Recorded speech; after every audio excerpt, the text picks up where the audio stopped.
नमस्कार साथियों।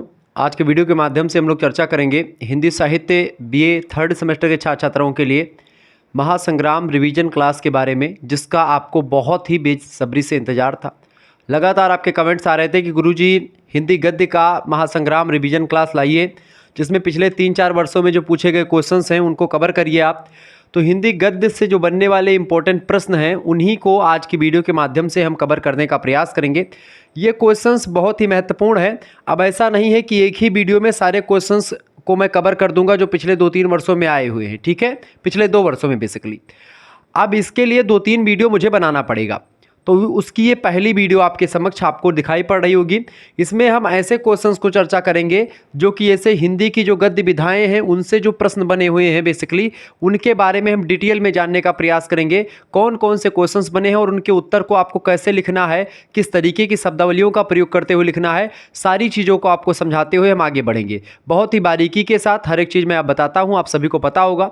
अब आइए जानने का प्रयास करते हैं कि हिंदी गद्य में हमसे एक प्रकार से कितने प्रश्न या कौन कौन से प्रश्न पूछे गए थे और उनके उत्तर हम कैसे लिख पाएंगे। महासंग्राम रिवीजन क्लास है 2024, 25, 26, 27, 28, 29 सभी की परीक्षाओं के लिए। जब तक हिंदी गद्य का सिलेबस रहेगा तब तक ये लेक्चर बहुत ही महत्वपूर्ण होता रहेगा आपके लिए, ठीक है। आइए समझने का प्रयास करते हैं।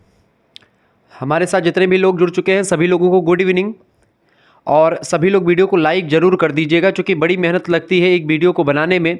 तो आप प्लीज़ मेहनत को पहचानें और वीडियो को लाइक और चैनल को सब्सक्राइब जरूर करें, ठीक है। चले, पहला क्वेश्चन आपकी स्क्रीन पर आ चुका है। हिंदी गद्य की विविध विधाओं के नाम लिखिए। प्रश्न पहला तो यही कई विश्वविद्यालय में पूछा गया प्रश्न है, ठीक है, कि हिंदी की जो विविध गद्य विधाएँ हैं उनके नाम लिखिए। हिंदी में कौन कौन सी गद्य विधाएँ होती हैं, गद्य विधा है क्या, ठीक है, ये सब इसमें समझेंगे। उत्तर में क्या लिखना है? आधुनिक हिंदी साहित्य विविध विधाओं के रूप में निरंतर प्रगतिशील पथ पर अग्रसर रहा है। प्रगतिशील पथ मतलब कि लगातार इसमें एक प्रकार से नए नए विधाओं का विकास हिंदी में होता रहा है। कब? जब हिंदी का गद्य एक प्रकार से मतलब हिंदी में जब आधुनिक काल आता है, और आधुनिक काल को हिंदी के गद्य काल नाम दिया किसने?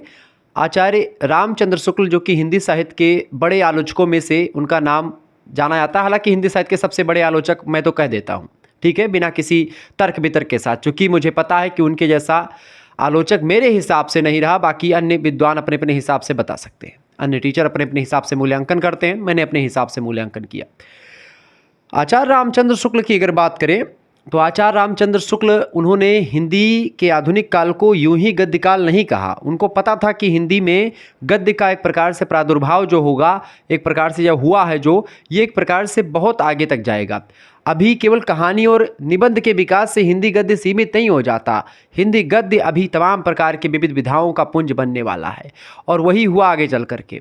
आप देखेंगे कि हिंदी साहित्य में लगातार तमाम प्रकार की नई नई विधाओं का सृजन होता गया।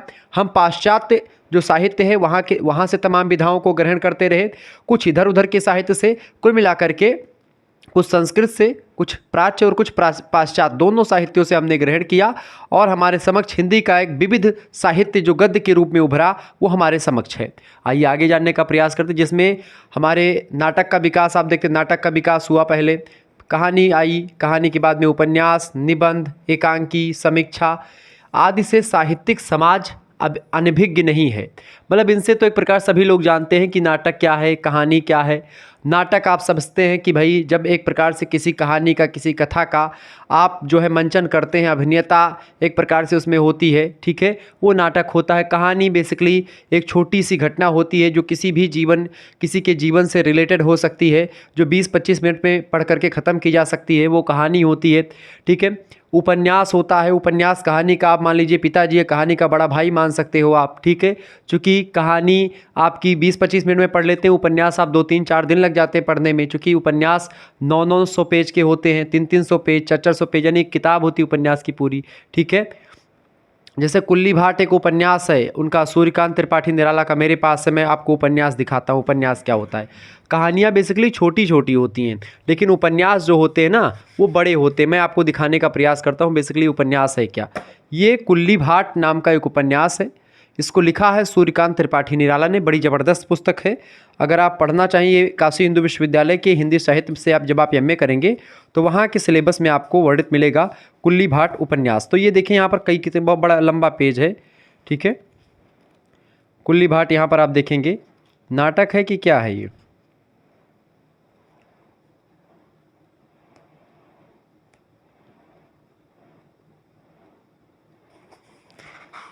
बड़ा ज़बरदस्त है, मतलब ये जो भी है, ठीक है। तो ऐसे ही होता है उपन्यास, क्लियर, ये बात आप ध्यान रखेंगे।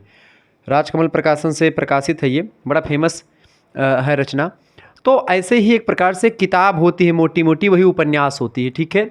निबंध की अगर बात की, निबंध बंधन मुक्त होकर के बिना मतलब विचारों पर, जब किसी मुद्दे पर, किसी वस्तु पर, किसी चीज़ पर जब आप एक प्रकार से खुल करके अपने विचारों को रखते हैं साहित्यिक शैली में, वो निबंध कहलाता है। इन सभी के बारे में आगे अभी हम तमाम प्रश्नों को रखें, समझेंगे। एकांकी, एक अंक का नाटक एकांकी होता है। बेसिकली नाटक में कई अंक होते हैं, लेकिन जब एकांकी की बात करें 1929 में एक घूंट एकांकी, पहली एकांकी जो कि 1929 में प्रकाशित होती है, जयशंकर प्रसाद के द्वारा लिखी गई एकांकी थी, बड़ी फेमस एकांकी है, ठीक है। इसके अलावा समीक्षा ग्रंथ बेसिकली आचार्य रामचंद्र शुक्ल जो है और इसके अलावा नगेंद्र, ठीक है, डॉक्टर नगेंद्र, ऐसे तमाम प्रकार के, रामविलास शर्मा, ये सब समीक्षा ग्रंथ लिखने वाले विद्वान हैं, हजारी प्रसाद द्विवेदी, ठीक है। तो ये नाटक, कहानी, उपन्यास, निबंध, एकांकी, समीक्षा आदि से साहित्यिक समाज अनभिज्ञ नहीं है, मतलब सभी लोग परिचित हैं। लेकिन उनसे हट करके विधाओं में भी गद्य लेखन विकसित हो रहा है, क्योंकि इन सब से इतर भी गद्य लेखन हुआ है। क्यों? क्योंकि इन्हीं तक ही सीमित नहीं गद्य, उन विधाओं में खास करके जीवनी का विकास हुआ। जीवनी क्या है?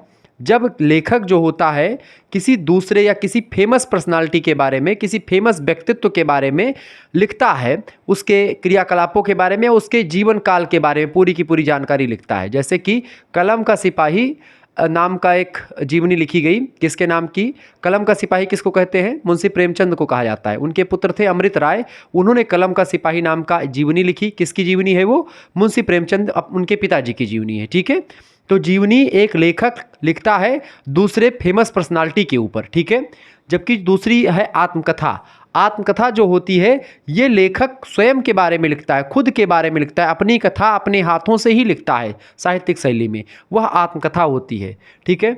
अगला है आपका संस्मरण। संस्मरण मतलब होता है जो कि आपको कुछ ऐसे विस्मृत यादें जो आपको याद रह जाती हैं, जो आपके हृदय को आह्लादित करती हैं, जो आपके दिमाग और आपके हृदय मन में वो एक प्रकार से बनी रह जाती हैं, बहुत पुरानी बातें, उन्हीं सभी को एक प्रकार से जब आप लिखना शुरू करते तो वही आपका संस्मरण होता है, जो आप भूल नहीं पाते। रेखा चित्र, रेखाओं के माध्यम से बहुत कम शब्दों में चीज़ों को बयां करने वाली रचना होती है, ये भी संस्मरण के इर्द गिर्द ही होती है। इसके अलावा रिपोर्टाज। रिपोर्टाज बेसिकली एक रिपोर्ट टाइप की होती है, जैसे कि पुलिस वाला रिपोर्ट अलग होता है, ये साहित्यिक शैली में लिखी जाती है, एक रिपोर्ट प्रस्तुत करना, ठीक है। जैसे कि आप मान सकते हैं कोई घटना है तो उस घटना का हूबहू जैसा का तैसा, लेकिन साहित्यिक शैली में वर्णन करना, कुछ उसमें घटा बढ़ा करके भी साहित्यकार लोग करते हैं, ठीक है, वो रिपोर्टाज होता है। यात्रा वृत्त, जब आप कहीं पर जाएं, जैसे अभी मैं जम्मू कश्मीर गया था मतलब माता जी का दर्शन करने, तो वहाँ पर मैं जाते समय बड़ी इंसिडेंट हुए, आते समय बड़ी सारी चीज़ें देखने को मिली। अब वही मैं एक डायरी के माध्यम से या उसमें एक प्रकार से एक पुस्तक के रूप में लिख दूँ या एक कहानी के रूप में, वही यात्रा वृत्तांत हो गए, जो जो घटनाएँ घटित हुई।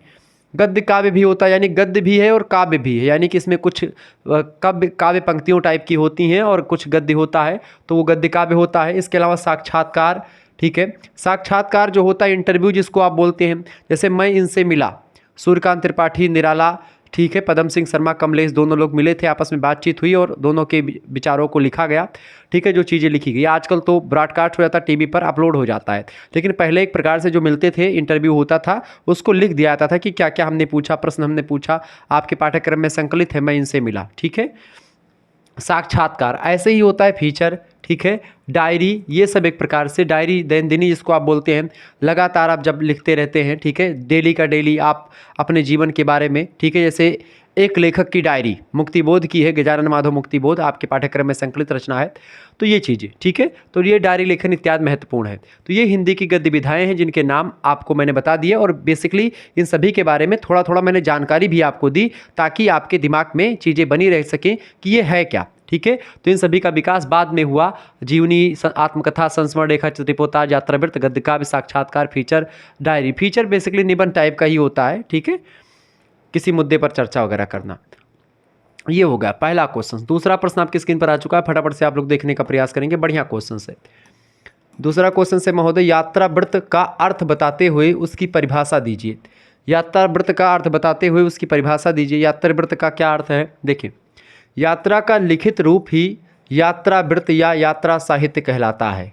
यात्रा, जब आप यात्रा पर कहीं जाते हैं और उसको लिख देते हैं, क्या क्या चीज़ें हुई, किस तरीके से हमारी यात्रा रही, वही यात्रा वृत्तांत होता है, लेकिन साहित्यिक शैली में लिखा जाता है। दूसरे शब्दों में इसी को कह सकते हैं, यात्रा विशेष का लिपिबद्ध साहित्यिक और कलात्मक विवरण यात्रा साहित्य होता है। यहाँ पर साहित्यिक यानी लिटरेरी एंड क्रिएटिव दोनों ध्यान रखेंगे, यानी कि साहित्यिक और कलात्मक विवरण।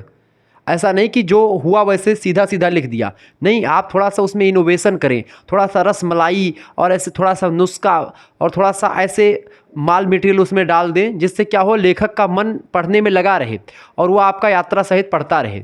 बस ऐसा नहीं कि केवल मैं गया, ट्रेन से जा रहा था, मतलब कि उसमें एक लोग मिले हमसे, उनसे मैंने बात की, ऐसा नहीं। उसमें कुछ क्रिएटिव लिखें, कुछ अच्छा लिखें, जिससे क्या हो कि जो पाठक हो उसकी रुचि पैदा हो, आपके यात्रा को पढ़ने में, आपके बारे में जानने की रुचि पैदा हो, वो जाने कि आपने क्या क्या किया यात्रा में और किस तरीके से। उसको रिप्रेजेंट करने का तरीका साहित्यिक होना चाहिए, क्रिएटिव होना चाहिए, ठीक है। तो साहित्यिक और कलात्मक विवरण यात्रा साहित्य कहलाता है। डॉक्टर रामचंद्र तिवारी बड़े ज़बरदस्त एक प्रकार समीक्षक हैं। इन्होंने कहा कि यात्रा वृत्तांतों में देश विदेश के प्राकृतिक दृश्यों का, सबसे पहली बात, जब आप ट्रेन से या बस से या कहीं पर जाते हैं तो आसपास जो जंगला खिड़की होती है, जैसे ट्रेन की या फिर जो है बस की, उसके इधर उधर आप देखते हैं तमाम प्रकार की वादियां आपको दिखती हैं। वही पेड़ पालो आप जब घर अपने देखते हैं तो आपको अच्छे नहीं लगते, लेकिन वही पेड़ पालो जब नए नए जगह के आप पेड़ पालों को देखते हैं, पेड़ पौधों को देखते हैं, तो आपका मन लगता है वाह रे प्रकृति, वाह रे प्रभु, कितना बढ़िया पेड़ पौधे बना दिए। कहीं नदी आप देखेंगे, आपके बगल में नदी है तो उसको देख करके उतना नहीं मोहित होंगे, क्योंकि उसको आप रोज़ देख रहे हैं। लेकिन जब पहली बार किसी चीज़ को देखते हैं तो बड़ा अच्छा लगता है। जैसे कि मैं जम्मू कश्मीर जब जा रहा था, मैं झांक झांक करके, ट्रेन से एसी डब्बा था, लेकिन मैं फिर भी गेट पर जा करके थोड़ा बहुत ऐसे दूरिये से देख रहा था कि जब ये पहाड़ वहाड़ जब आने लगा थोड़ा बहुत, ठीक है, तो देखने में बड़ा मज़ा आ रहा था कि पहली बार मैं देख रहा था। पहली बार मैं भाबर के मैदानों को देख रहा था। जियोग्राफी में पढ़ाता तो बहुत हूँ कि चोटी घाटी का कॉम्बिनेशन, की चोटी ये होती, घाटी ये होती है, उसके बीच से जलप्रपात झरना बहता, लेकिन मैंने पहली बार देखा इन चीज़ों को प्रत्यक्ष अपनी आंखों से। तो चूँकि वहाँ के जो लोग हैं वो रोज़ देखते हैं तो उनके लिए वही आम सी बात है, लेकिन हम पहली बार देख रहे थे तो हमको बहुत एक्साइटेड लग रहा था, बहुत अच्छा लग रहा था। ऐसे ही जब वहाँ से ये लोग आएंगे अयोध्या घूमने या हमारे यहाँ घूमने आएंगे तो उनको थोड़ा सा अलग लगेगा, उनको बड़ा अच्छा लगेगा कि यार यहीं पैदा होते। हमको लगा कि यार इसी पर्वत पर कुछ दिन बिता लेते तब चलते घर, ठीक है, ऐसे लगता है। तो यात्रा वृत्तांतों में देश विदेश के प्राकृतिक दृश्यों की रमणीयता, नर नारियों के विविध जीवन संदर्भ, प्राचीन एवं नवीन सौंदर्य चेतना की प्रतीक कलाकृतियों की भव्यता और मानवीय सभ्यता के विकास के द्योतक अनेक वस्तुचित्र यायावर के मानस में रूपायित होकर के वैयक्तिक रागात्मक ऊष्मा से दीप्त हो जाते हैं। यायावर मतलब कि जो यात्री है, जो यात्रा कर रहा है, जो लिख रहा है, वही उसके मानस माने उसके मन में रूपायित होकर के, यानी कि उसके मन को आह्लादित करती हैं, उसके मन में समा जाती हैं, उसके मन में समाहित होकर के वैयक्तिक रागात्मक ऊष्मा से दीप्त हो जाते हैं। लेखक अपनी बिंब विधायनी कल्पना शक्ति, जैसे कि मैंने जो वादियाँ देखी वहाँ पर जो है जम्मू कश्मीर में, अब मेरे दिमाग में अभी मैं जब आंख बंद करूँगा ऐसे, मेरे समक्ष वही त्रिकुटा पर्वत और ये सब पूरा का पूरा वादी जो है घूम रही है। मैं देख रहा हूँ कि वो काल भैरव पर जो है रोप वे जा रहा है और मैं देख करके एक प्रकार से देख रहा हूँ पेड़ पालो, वहाँ पर चीड़ के बड़े बड़े वृक्ष लगे हैं, मैं देख रहा हूँ उन चीज़ों को, ठीक है। तो ये एक प्रकार से हो गई कल्पना शक्ति या बिंबात्मकता हो गई। जैसे मैं आपको बता रहा हूँ कि आप पहाड़ देखेंगे, ऊंचे ऊंचे पहाड़ हैं, हरे हरे वृक्ष उसमें लगे हुए हैं। अब आपके दिमाग में छपा होगा कि ऊंचे ऊंचे पहाड़ हैं, उस पर वृक्ष लगे हुए हैं, आपके दिमाग में कुछ ना कुछ आया होगा, ठीक है।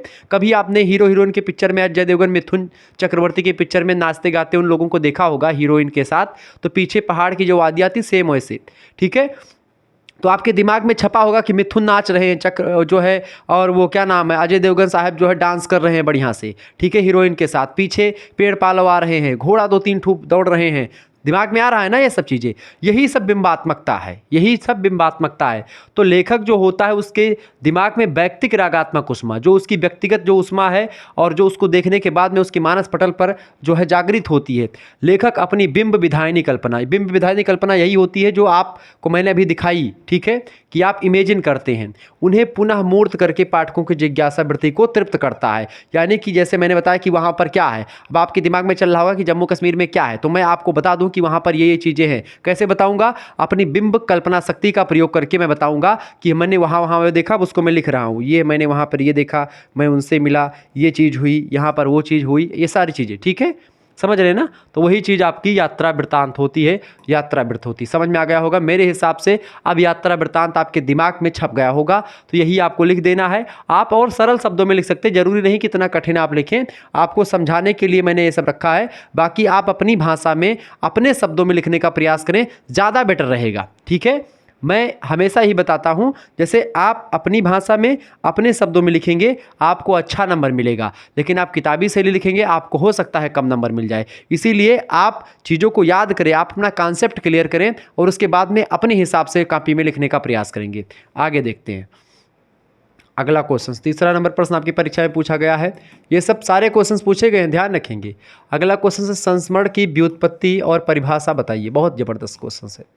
संस्मरण का व्युत्पत्ति परक अर्थ क्या है? समयक स्मरण, समयक मतलब ठीक है जो संपूर्ण होता है वो। डॉक्टर पदम सिंह शर्मा कमलेश के अनुसार इसकी परिभाषा दी गई।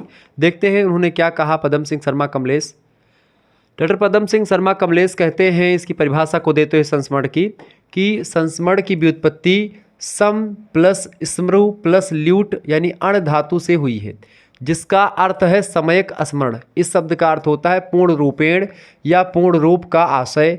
यहाँ पर होता है सहज आत्मीयता तथा गंभीरता से किसी व्यक्ति, किसी घटना, किसी दृश्य या वस्तु का स्मरण किया जाए। खूब विस्तार से, खूब सोच समझ करके कोई घटना कैसे घटित हुई उसके बारे में डिटेल में जानकारी ग्रहण करना ही संस्मरण होता है। पुरानी घटना है, बहुत पहले हो चुकी है, उसको आपको याद करना है। आपके दिमाग में कुछ घटना है और कुछ घटना को आपको दिमाग पर जोर दे करके उसको समय पूरी की पूरी घटना को याद करके आपको लिख देना है, जो आपके जीवन से रिलेटेड हो।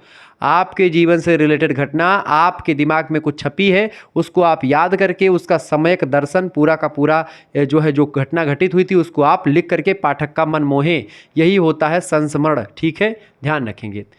डॉक्टर गोविंद त्रिगुणायत के अनुसार ये कहते हैं कि भावुक कलाकार, भावुक मतलब इमोशनल कलाकार, ठीक है, जब किसी घटना से उसका एक प्रकार से दिल जो है वो लग गया होता है प्राचीन काल में, ठीक है, तो उस घटना को जब याद करता है व्यक्ति, इसीलिए वो भावुक कलाकार कहा गया। भावुक कलाकार जब अतीत मैंने बीती हुई चीज़ों की अनुभूति स्मृतियों यानी याद करता है, उनमें से कुछ रमणीय अनुभूतियों को अपनी कोमल कल्पना से, कोमल कल्पना मतलब कि बड़ी ज़बरदस्त तरीके से, ठीक है, अनुरंजित व्यंजनामूलक संकेत शैली में अपने व्यक्ति की विशेषताओं से विशिष्ट बना करके रोचक ढंग से व्यक्त कर देता है, तब उसे संस्मरण कहते हैं। ऐसे नहीं कि जो घटना याद करी उसको हूबहू ऐसे लिख देना, नहीं, उसको एक प्रकार से अपनी कल्पना शक्ति का प्रयोग करके उसको याद करेंगे और याद करने के बाद में उसको कलात्मक ढंग से, क्रिएटिव ढंग से, थोड़ा सा मनोरंजनात्मक तरीके से, थोड़ा सा उसमें और उलूल जुलूल की बातें भी रख सकते हैं आप, थोड़ा बहुत इधर उधर मनोरंजनात्मक चीज़ें भी रख सकते हैं, थोड़ा और बढ़ा चढ़ा करके थोड़ा सा उसको और अच्छा बना करके पाठकों के समक्ष ऐसे बढ़िया से हलवा बना करके, अब हलवा के ऊपर आप किशमिश काजू भी भूरा दो फोड़ करके, ऐसे पर जैसे कि दाल बनाया आपने, अब दाल बना दिया केवल, तो वो एक प्रकार से खाने वाले के अच्छा नहीं लगेगा। अब उसी दाल में ऊपर से बढ़िया आपने क्या भूरा दिया, धनिया की बढ़िया पत्ती काट करके, अरे राम कहा वाह रे दाल। तो ऐसे जब किसी के समक्ष जाएगा तो संस्मरण सेम वही होता, धनिया और दाल का कॉम्बिनेशन, समझ रहे हैं ना चीज़ों को। यानी कि जब लेखक एक प्रकार से जो घटना उसके जीवन में घट चुकी है और उस घटना से उसका बड़ा आत्मिक संबंध है, उसका इमोशनली टच है उस घटना से पाठक, सॉरी लेखक। अब लेखक उस घटना को हूबहू नहीं बताता, लेखक उसमें कुछ क्रिएटिव करके, कुछ और अच्छा करके, कुछ उसमें इनोवेशन करके, इस प्रासंगिकता या वर्तमान के हिसाब से उसको सेट करके बताता है। जैसे कि दाल वैसे अच्छी नहीं लगती, जब उसमें धनिया की पत्ती पड़ जाती है तो बड़ी स्वादिष्ट लगती है, या घी पड़ जाता है ऊपर से, ठीक है, ये चीज़ें। तो वही चीज़ आपकी संस्मरण हो गई। आगे देखें, अगला क्वेश्चन आपकी स्क्रीन पर आ चुका है, चौथा नंबर क्वेश्चन है, संस्मरण का अन्य विधाओं से अंतर स्पष्ट कीजिए। देखिए, संस्मरण, जीवनी, आत्मकथा, रेखाचित्र आदि समानांतर विधाएं हैं। समानांतर मतलब कि इसमें बहुत थोड़ा थोड़ा डिफरेंस है, लगभग एक जैसी विधाएं हैं, संस्मरण, जीवनी, आत्मकथा और रेखाचित्र। जिसमें अंतर में भ्रम उत्पन्न हो जाता है कभी कभी कि संस्मरण है कि रेखाचित्र है। बेसिकली संस्मरण और रेखाचित्र में डिफरेंस बहुत कम ही लोग पहचान पाते। जीवनी और आत्मकथा में तो डिफरेंस आप कर पाएंगे, लेकिन उसमें भी बहुत सारे कम लोग जान पाते हैं। संस्मरण और जीवनी दोनों का संबंध प्रमुख रूप से व्यक्ति जीवन वृत्त से है। अंतर यह है कि जीवनी लेखन में व्यक्ति विशेष के जीवन संबंधी तथ्यों का ज्ञान ही अपेक्षित होता है। यानी कि अगर जीवनी आपको लिखना है तो जिस व्यक्ति की जीवनी आप लिख रहे हैं उसके बारे में आपको, उसके जीवन के बारे में तमाम प्रकार के जो फैक्ट जानकारी है उसके बारे में आपको लिखना है। जबकि संस्मरण में उस व्यक्ति के संपर्क में आना आवश्यक होता है कि आपने उस व्यक्ति के संपर्क में आया और उस व्यक्ति के बारे में आपने क्या सोचा, उस व्यक्ति से रिलेटेड आपके कुछ इंसिडेंट हुए हों, तो आप अपने दोनों के बीच की घटनाओं को आप याद करके फिर लिख दें। ठीक है, तो संस्मरण में क्या होता है, उस व्यक्ति के संपर्क में आना जरूरी होता है। जीवनी तथ्यों पर आधारित होती है, चाहे मिले हों आप चाहे ना मिले हों। जबकि संस्मरण जो होता है अनुभूतियों पर, इमोशन पर डिपेंड होता है। क्लियर, आगे देखते हैं। आत्मकथा और संस्मरण में क्या डिफरेंस है, इसको समझते हैं भैया। आत्मकथा और संस्मरण में प्रमुख अंतर यह है कि आत्मकथा में लेखक अपने जीवन का घटनाओं को घटनाओं के आधार मान करके लिखता है। यानी जो घटनाएं होती हैं उनको आधार बना करके तब आत्मकथा लिखा जाता है। जबकि संस्मरण जो होता है अपने संपर्क में आए व्यक्ति, अपने संपर्क में आए विचार या अपने संपर्क में आए दृश्य, जो उसके संपर्क में आए उसके बारे में लिखता है। ठीक है, और उसके संबंध से होते हुए अनुभवों की स्मृति पर आधारित होता है। ठीक है, यानी कि उसके संपर्क में लेखक ने किसी व्यक्ति के संपर्क में आया, उसके बारे में कुछ चीज़ें याद आ गई उसको, अपने प्रेमी प्रेमिका, या उसके विचार, किसी के विचार उसको प्रभावित कर गए, उस पर संस्मरण लिख दिया, या किसी दृश्य को देखा जो बड़ा अच्छा था उसके बारे में लिख दिया। ठीक है, तो ये सब होता है। डॉक्टर पद्म सिंह शर्मा कमलेश कहते हैं कि यदि संस्मरण को आत्मकथा के साथ मिला करके देखें तो जो भिन्नता दृष्टिगोचर होती है, दिखाई पड़ती है, वह है विषय वस्तु की। यानी विषय वस्तु की डिफरेंस है, कंटेंट का एक प्रकार से स्कोप का डिफरेंस है, बाकी कोई अंतर नहीं दिखता है। क्योंकि संस्मरण छोटा होता है और आत्मकथा बहुत बड़ी होती है। ठीक है, जहाँ संस्मरण में अविस्मरणीय व्यक्ति अथवा घटना को विषय बनाया जाता है, जो याद मतलब कि जो भूल चुका या पहले हो चुका है उसको याद करके लिखा जाता है संस्मरण में। जबकि वहाँ आत्मकथा में व्यक्ति के जीवन का आद्योपांत वर्णन होता है। ठीक है, शुरू से लेकर के अंत तक सारी चीज़ें का वर्णन किया जाता है। संस्मरण और रेखाचित्र को स्पष्ट करते हुए डॉक्टर गोविंद त्रिगुणायत कहते हैं कि संस्मरण और रेखाचित्र एक समान विधाएं हैं। दोनों के रचनाकार अतीत का संबंध वर्तमान से होता है और वर्तमान का संबंध गठबंधन भविष्य से इस प्रकार करने का प्रयास करते हैं ताकि वर्तमान में वो घटनाएं प्रासंगिक लगने लगीं और वर्तमान के लोग उसको देख करके एंजॉय करें। वस्तु, व्यक्ति या घटना यथार्थ रूप में निकल आएँ और भावना का कल्याणमूलक रोचकता भी बनी रहे। ठीक है,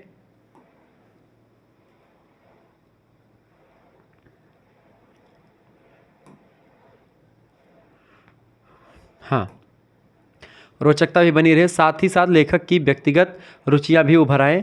तो बेसिकली रेखाचित्र और संस्मरण में बेसिकली बहुत कम डिफरेंस होता है, ज़्यादा डिफरेंस होता नहीं। बाकी आत्मकथा, जीवनी, संस्मरण और जीवनी आत्मकथा में बड़ा डिफरेंस होता है।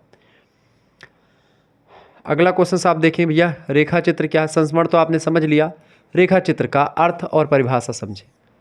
रेखाचित्र का शाब्दिक अर्थ होता है रेखाओं से बने चित्र, परंतु साहित्य के क्षेत्र में तात्पर्य इसका होता है शब्द चित्र से, यानी व्यक्ति चित्र, चरित्रलेख आदि इसके स्वरूप माने जाते हैं। यानी कि चरित्रलेख जो होता है, चरित्रलेख या व्यक्ति चित्र, ये भी एक प्रकार से रेखा चित्र जैसे ही विधा है, मतलब उसी से मिलती जुलती है, उसी की जैसी है या वैसी ही है। वास्तव में रेखा चित्र अंग्रेजी के स्केच का हिंदी पर्यायवाची शब्द है। अंग्रेजी की विधा थी स्केच, उसी से हिंदी में बना रेखा चित्र।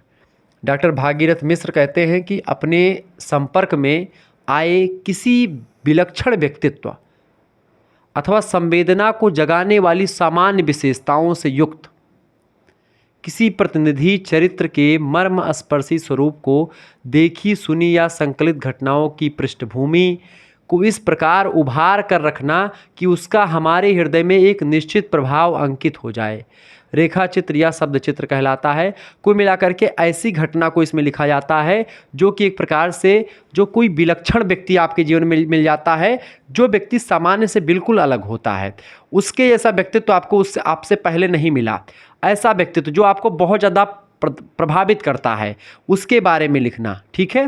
जो जिससे आप बहुत ज़्यादा प्रभावित होते हैं, बहुत ज़्यादा अलग महसूस करते हैं, उसको एक प्रकार से आपको लिखना होता है, इसमें वही शब्द चित्र होता है।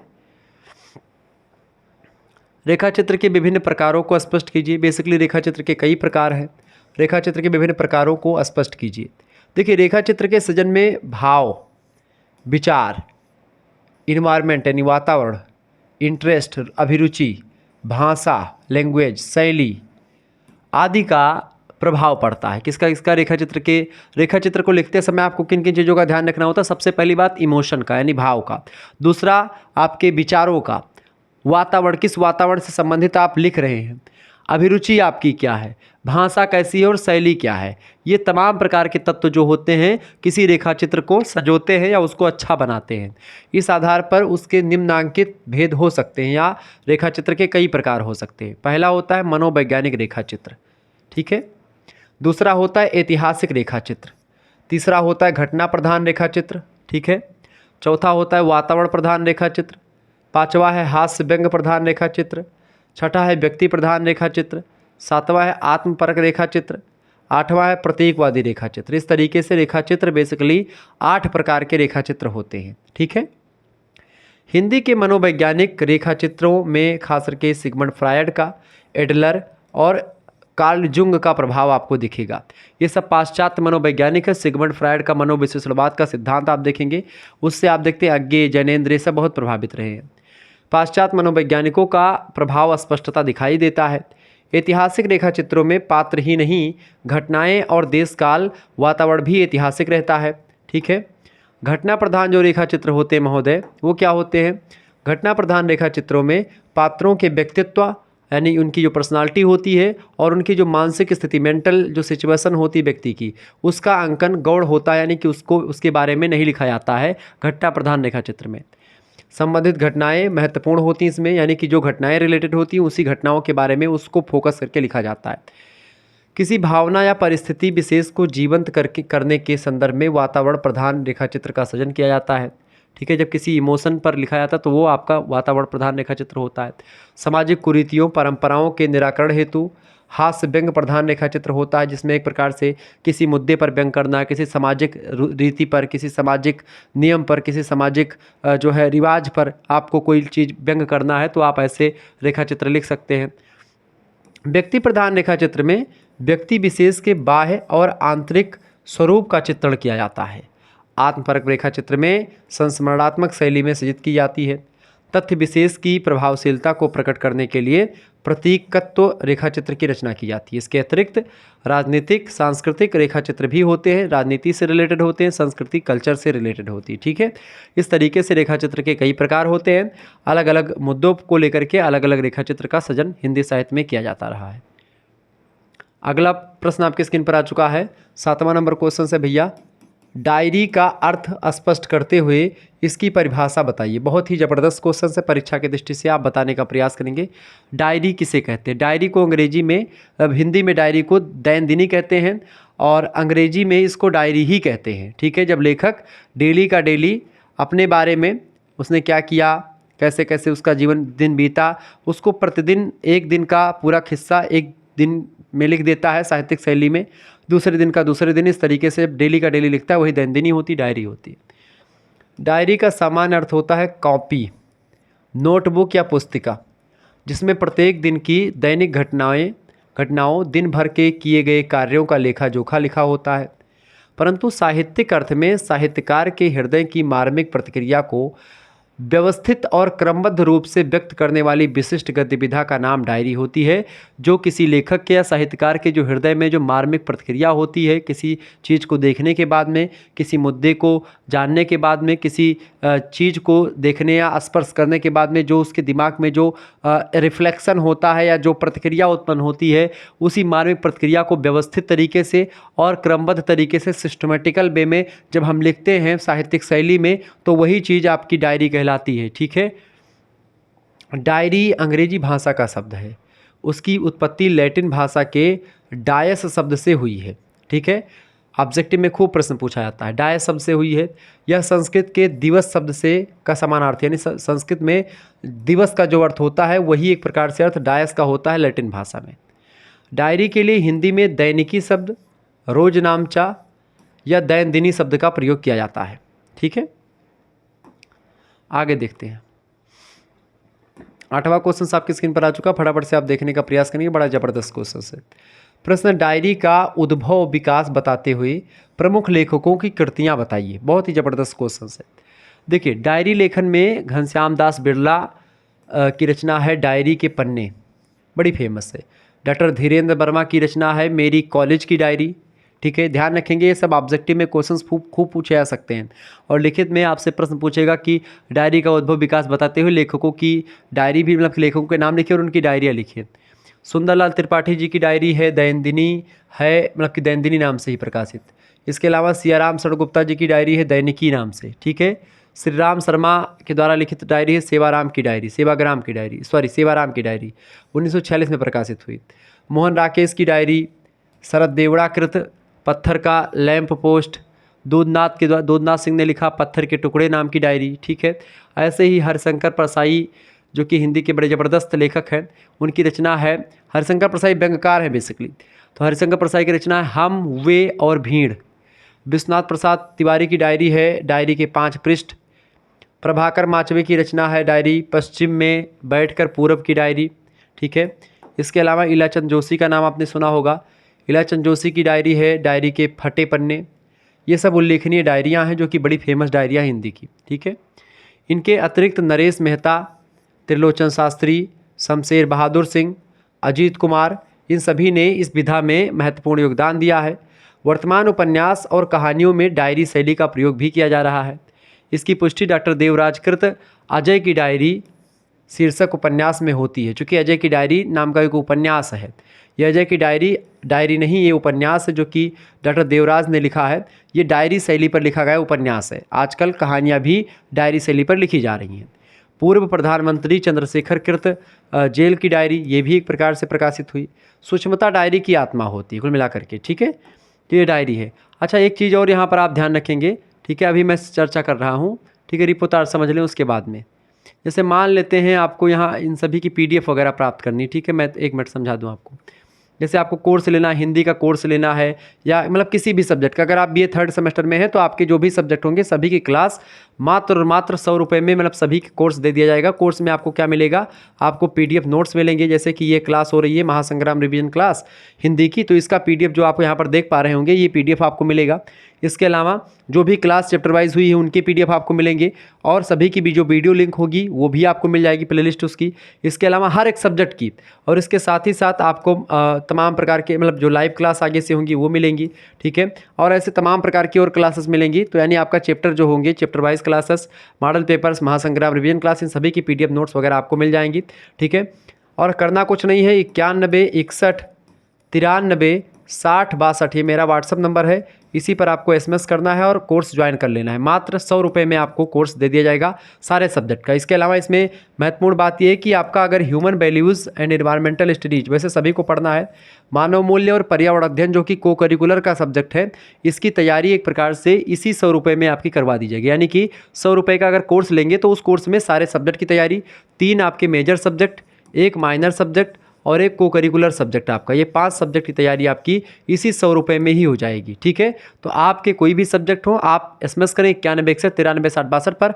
आप अपना नाम बता दीजिएगा, अपनी यूनिवर्सिटी का नाम और आपके सब्जेक्ट कौन कौन से आप बता दीजिएगा, आपको ग्रुप से ऐड कर दिया जाएगा। ठीक है, बहुत ही सिंपल प्रोसेस है। इस पर SMS करना है और उसके बाद मैं आपके पास एक स्कैनर सेंड करूँगा, उसी पर आपको एक प्रकार से मात्र 100 रुपीज़ सेंड कर देने होंगे। उसके बाद में आपको ग्रुप से ऐड कर दिया जाएगा। आप आसानी से कोर्स के बारे में जानकारी करते रहेगा, मतलब कि वहाँ पर आपको PDF वगैरह जो अभी तक क्लासेस हो चुकी है उनकी PDF वगैरह आपको मिल जाएगी। उन सभी क्लासेस की PDF मिल जाएगी, आपके पास पर्सनली सेंड कर दिया जाएगा। और बाकी जो भी क्लासेस होंगी वो आपको ग्रुप पर मिलती रहेंगी लिंक के माध्यम से। ठीक है, चले हाँ, तो यहाँ पर आपको रिपोर्टाज के बारे में बताना था। डायरी हो गई आपकी, अगला समझिए। ये सब क्वेश्चंस बहुत ही महत्वपूर्ण है, तो इन सभी की PDF आपको डायरेक्ट मिल जाएगी, आप PDF से पढ़ सकते हैं। देखिए, रिपोर्टाज का अर्थ और परिभाषा दीजिए। हिंदी में रिपोर्टाज को सूचनिका या रूपनिका भी कहा जाता है। लेकिन सामान्य रूप से प्रचलित शब्द जो है इसके लिए रिपोर्टाज ही है। कुछ लोग इसका उच्चारण रिपोर्टाज भी करते हैं। रिपोर्टाज शब्द फ्रेंच भाषा का शब्द है बेसिकली, लेकिन हिंदी में यह अंग्रेजी शब्द रिपोर्ट से बना हुआ है। ठीक है। डॉक्टर भागीरथ मिश्रा कहते हैं कि किसी घटना या किसी दृश्य का अत्यंत विवरण पूर्वक सूक्ष्म रोचक वर्णन, यानी बहुत ही डीपली जाकर के कोई घटना कैसे घटित हुई, क्यों घटित हुई, मतलब कैसे घटित हुई, घटना के समय क्या क्या चीज़ें थी, आसपास की चीज़ों को। जैसे पुलिस जब कोई रिपोर्ट लिखता है तो बहुत ही बारीकी के साथ लिखता है, जटिल शब्दावलियों में। ठीक ऐसे ही ये भी होता है, लेकिन एक पुलिस का रिपोर्ट थोड़ा सा अलग होता है, ये साहित्यिक शैली में लिखा गया होता है। ठीक है। तो किसी घटना या दृश्य का अत्यंत विवरणपूर्वक सूक्ष्म रोचक वर्णन इसमें इस प्रकार किया जाता है कि वह हमारी आंखों के सामने प्रत्यक्ष हो जाए और हम उससे प्रभावित हो उठे। यानी ऐसे जब उसको पढ़ें तो हमको लगे कि वो चीज़ें हमारे सामने घटित हो रही हैं, या जो घटना पर दृश्य पर हम जाएं जहाँ पर घटना हो चुकी है वहाँ पर जब हम पहुँचें रिपोर्टाज पढ़ने के बाद में, तो हमको लगे कि हाँ ये घटना ऐसे ऐसे हुई होगी उस रिपोर्टाज को पढ़ने के बाद में, यानी कि ये चीज़ें फीलिंग आए। ठीक है, क्लियर, समझ रहे हैं चीज़ों को। बाबू गुलाब राय कहते हैं कि रिपोर्ट की भांति वह घटना या घटनाओं का वर्णन तो अवश्य होता है, किंतु उसमें लेखक के हृदय का निजी उत्साह रहता है कभी कभी, जो वस्तुगत सत्य पर बिना किसी प्रकार का आवरण डाले उसको प्रभावमय बना देता है और बड़े अच्छे तरीके से उसको प्रस्तुत करता है। उसमें हेर फेर नहीं करना होता, लेकिन हाँ कुछ उसमें एक प्रकार से कुछ सजावटी चीज़ें ज़रूर शामिल कर दी जाती हैं। रिपोर्टाज मूल रूप से पत्र जगत से संबंधित होता है, लेकिन उसमें साहित्यिकता का होना भी आवश्यक हो जाता है, साहित्यिक शैली का होना भी जरूरी हो जाता है। ठीक है, बाबू गुलाब राय कहते हैं। डॉक्टर सत्यपाल का मत भी रहा है। सत्यपाल जी कहते हैं कि जिस घटना को सत्य की रक्षा करते हुए कलात्मक रूप से संवेदना की अनुभूति की शक्ति के साथ प्रस्तुत किया जाता है, वह रिपोर्टाज नामक साहित्यिक विधा की कोटि में आती है। बेसिकली वही है कि साहित्यिक शैली में लिखी जाए, घटना सत्य के साथ कोई छेड़छाड़ ना किया जाए। ठीक है। 10वां क्वेश्चन आप देखेंगे। प्रश्न है, आत्मकथा का अर्थ स्पष्ट करके जीवनी तथा आत्मकथा में डिफरेंस बताएं। आत्मकथा का शाब्दिक अर्थ क्या होता है? अपनी कथा, खुद की कथा। जिस साहित्य विधा में लेखक स्वयं ही अपना जीवन वृत्त प्रस्तुत करता है उसे आत्मकथा कहा जाता है। आत्मकथा की निकटतम साहित्यिक विधा जीवनी होती है। दोनों में अंतर केवल इतना ही है कि जीवनी किसी दूसरे व्यक्ति की जीवन कथा होती है, जबकि आत्मकथा अपने ही जीवन की कहानी होती है। ठीक है, समझ आ रही चीज़ें। जीवनी की रचना बाह्य सामग्री, ग्रंथों, कागज पत्रों, इन सभी से की जाती है।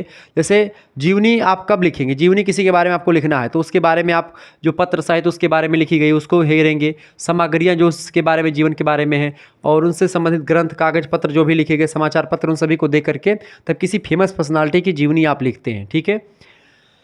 किंतु आत्मकथा की रचना बाह्य सामग्री के अलावा लेखक की अपनी स्मृतियों के आधार पर होता है कि लेखक अपने बारे में क्या जानता है, वो खुद के बारे में जो जानता है उसको लिखेगा। ठीक है। आत्मकथा में लेखक का अपना पक्ष ही रहता है, लेखक अपने बारे में लिखता है तो जाहिर सी बात है अपना थोड़ा बढ़ा चढ़ा करके ही बताएगा, इसलिए आत्मकथा में व्यक्तिगता का अंश अधिक होता है। आत्मकथा लेखक स्वयं अपने जीवन वृत्त को कालक्रम में रख करके उसे लिपिबद्ध करता है। ठीक है। और भोक्ता होने के कारण वह अपने जीवन की घटनाओं, प्रेरणाओं, प्रभावों और संघर्ष विशेष को पूरी तरह जानता भी है कि कैसी कैसी घटना हमारे जीवन में घट चुकी है, इसलिए उसका लेखन वास्तविक और प्रमाणिक भी होता है आत्मकथा का। अच्छा, जीवनी लेखन में क्या होता है, कभी कभी एक प्रकार जीवनी लेखन में बहुत ज़्यादा एक प्रकार से आपको जो है सजग रहने की ज़रूरत पड़ती है। क्यों? आप किसी दूसरे की जीवनी लिख रहे हैं। अब क्या हुआ, जीवनी लिख रहे हैं और आप बहुत सावधानी बरतनी होती है, अभी किसी के बारे में आप थोड़ा गलत लिख दें तो फिर बवाल हो जाएगा। इस वजह से आपको जीवनी लिखते समय सतर्क होना पड़ता है। लेकिन आत्मकथा लिखने में आप थोड़ा बहुत बढ़ा चढ़ा करके भी बता देंगे या थोड़ा घटा करके बता देंगे तो अपने जीवन के बारे में ही तो बता रहे हैं और आप खुद ही बता रहे हो तो उसमें कोई दिक्कत नहीं होती। ठीक है। जबकि जीवनी लिखते समय आपको दिक्कत का सामना करना पड़ सकता है। आगे देखेंगे, अगला क्वेश्चन आपकी स्क्रीन पर आ चुका है। 11वां नंबर प्रश्न है भैया।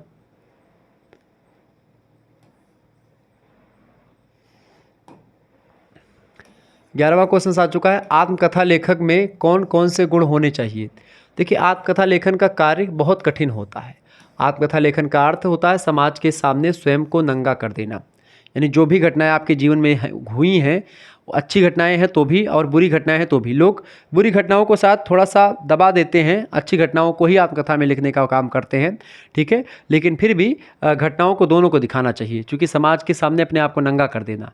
डॉक्टर पदम सिंह शर्मा कमलेश कहते हैं कि आत्मकथा के उद्देश्य के विषय में बताते हुए कि उसमें एक ओर तो आत्मनिरीक्षण या परीक्षण होता है और दूसरी ओर अतीत की स्मृतियों को पुनर्जीवित करके अपनी स्थिति का स्पष्ट दर्शन कराना समाज को, या अपने अनुभवों से दूसरों को लाभान्वित करना होता है कि हमारी आत्मकथा पढ़ करके कोई मोटिवेट हो जाए, कोई व्यक्ति कोई हमारे जीवन के बारे में जानना चाहता तो वो पढ़ ले हमारी आत्मकथा। ठीक है, जैसे महात्मा गांधी की आत्मकथा या बड़े बड़े महापुरुषों की आत्मकथाएँ लिखी जाती हैं।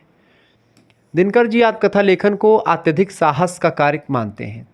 शरदचंद के प्रशंसकों ने उनसे आत्मकथा लिखने का आग्रह किया तो उनका कथन था, यदि मुझे शरदचंद चटर्जी की बात मैं कर रहा हूँ, शरदचंद चटर्जी, बाद में इनकी जीवनी लिखी गई, ठीक है, विष्णु प्रभाकर के द्वारा, ठीक है। तो यदि मुझे, इन्होंने कहा कि जब इनसे कहा गया कि भैया आप आत्मकथा लिखो शरदचंद चटर्जी से, तो इन्होंने कहा कि यदि मुझे यह मालूम होता कि आत्मकथा लिखनी होगी तो कुछ और ही जीवन जिया होता। ठीक है, इन्होंने कहा आत्मकथा लिखने में लेखक को तटस्थ तथा अपने प्रति निर्मम होना पड़ता है। अपने घटनाओं को, ऐसा नहीं कोई घटनाएं छुपा लें आप, कोई लेखक छुपा लेता है, लेकिन आत्मकथा लेखक सच्चा वही माना जाता है जो घटनाओं को छुपाए ना, जो घटनाओं को एक प्रकार से बहुत ही सजग तरीके से अपनी जो बुरी चीज़ें हैं उसको भी और जो अच्छी चीज़ें उसको भी बताने का काम करे। ठीक है, यदि आत्मनिरीक्षण से प्राप्त तथ्यों को तटस्थ होकर के अभिव्यक्त ना किया गया तो आत्मकथा लेखन का कोई अर्थ नहीं रहता है। इसलिए अपनी घटनाओं की छोटी छोटी पहलुओं को भी बड़ी ही बारीकता के साथ और बड़ी ही एक प्रकार से सजीवता के साथ लिखना चाहिए, ताकि जो पाठक है उसको पढ़ करके कुछ मोटिवेट हो। ठीक है, आपके जीवन में क्या क्या घटनाएँ, क्या क्या समस्याएँ रही, वो सभी आपको यहाँ पर बता देनी चाहिए। 12 नंबर क्वेश्चन आपकी स्क्रीन पर आ चुका है। स्वतंत्रता के पश्चात आत्मकथा के विकास की विवेचना कीजिए। बढ़िया क्वेश्चन से परीक्षा में आया हुआ प्रश्न है। देखिए, सन 1947 के बाद आत्मकथा का बहुमुखी विकास हुआ। स्वाधीन भारत में प्रकाशित प्रथम उल्लेखनीय आत्मकथा यशपाल कृत विहंगावलोकन है। इसमें क्रांतिकारियों की आत्मकथा प्रकाशित है बेसिकली। ठीक है, पांडे बेचन शर्मा की रचना है अपनी खबर, एक महत्वपूर्ण रचना है। उसमें उग्र जी ने अपने 20 वर्षों के वृत्तांत को निष्पक्ष कलात्मक ढंग से लिखा है। सेठ गोविंद दास कृत मतलब कि ये आत्मकथा है आत्मनिरपेक्ष, 1958 में प्रकाशित हुई। आचार्य चतुर्सेन शास्त्री की रचना है मेरी आत्मकहानी, 1963 में प्रकाशित हुई।